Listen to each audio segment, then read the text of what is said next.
Breaking news విశాఖలో drugs కలకలం రేగింది. దురంతో ఎక్స్ప్రెస్ లో చరణ్ అనే వ్యక్తి దగ్గర 36 LACT బ్లాట్స్ ను స్వాధీనం చేసుకున్నారు. ఆ డ్రగ్ ను వైసీపీ స్టూడెంట్ వింగ్ విశాఖ అధ్యక్షుడు కొండారెడ్డి కోసం తీసుకొస్తున్నట్లు సమాచారం. దీంతో కొండారెడ్డిని కూడా అదుపులోకి తీసుకుని ప్రశ్నిస్తున్నాయి టాస్క్ ఫోర్స్ ఈగల్ టీమ్స్.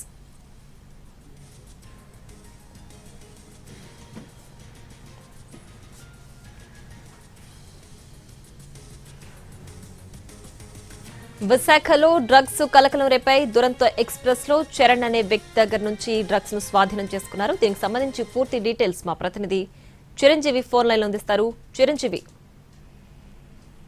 ప్రస్తుతం అయితే నగరంలో ఈ డ్రగ్స్ అనేది ఈ రోజు ఉదయం కలకలం రేపింది. మరోవైపు డీజీపీ కూడా హరీష్ గుప్తా పర్యటిస్తున్న నేపథ్యంలో ఇప్పటికే గంజాయి మీద డ్రగ్స్ మీద ఉక్కుపాదం మోపుతున్నామని చెప్పడం జరిగింది. దీంతో పాటు ఈ కూడా ఈ గంజాయి మూలాలు అంటే ఎవరైతే మిగతా రాష్ట్రాల నుంచి విశాఖకు తీసుకువస్తారో వాళ్ళ మీద కూడా జరిగిందని చెప్పడం జరిగింది. అయితే ఈ నేపథ్యంలో ఈరోజు ఉదయం దురంతో ఎక్స్ప్రెస్ అంటే హైదరాబాద్ నుంచి బెంగళూరు నుంచి హైదరాబాద్ నుంచి ఇక్కడికి తీసుకొచ్చినట్లు కూడా తెలుస్తుంది. చరణ్ అనే ఒక వ్యక్తి వద్ద ఈ డ్రగ్స్ తీసుకొస్తున్నట్టు కూడా పక్కా సమాచారంతో ఈగల్ తో పాటు టాస్క్ ఫోర్స్ పోలీసులు కూడా అతన్ని తనిఖీ చేయగా బ్యాగ్ లో 36 LHT బ్లాట్స్ కూడా గుర్తించినట్టు జరిగింది. ఇవంతా కూడా సింథటిక్ కి సంబంధించినటువంటి డ్రగ్స్. ఇవి యూజ్ చేయడం వల్ల చాలా వరకు యువత మరే విధంగా ఏదైతే ఉద్యోగులు ఉంటారో అంతా కూడా చాలా ఎక్కువగా ఎఫెక్ట్ అయ్యే అవకాశం కనిపిస్తుంది. మరి విశాఖకి ఈ మధ్యకాలంలో ఇవి తరచుగా గుర్తు చప్పుడు కాకుండా తీసుకువస్తున్నారు. ఈ నేపథ్యంలోనే